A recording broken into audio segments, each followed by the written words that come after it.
कातरणे येथील जवान ऋषिकेश कदम अनंतात विलीन, कर्तव्यावर असताना अपघाती निधन.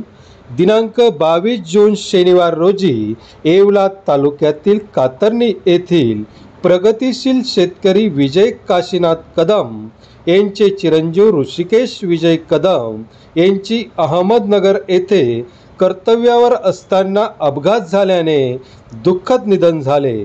ऋषिकेश कदम हे गेल्या 7 वर्षांपासून भारतीय सैन्य दलात कार्यरत होते.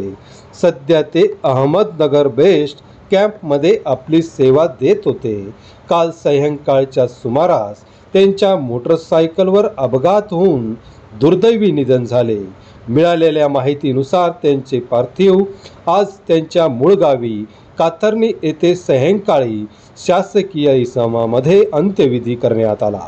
या प्रसंगी केंद्रीय मंत्री डॉक्टर भारतीताई पवार यांनी वीर जवानाच्या पार्थिवाचे दर्शन घेतले व कुटुंबियांचे सांत्वन केले. या प्रसंगी ग्रामस्थ व विविध पक्षांचे कार्यकर्ते व पदाधिकारी व गावकरी मोठ्या संख्येने उपस्थित होते. या प्रसंगी वीर जवान अमर रहे च्या घोषणा देण्यात आल्या होत्या.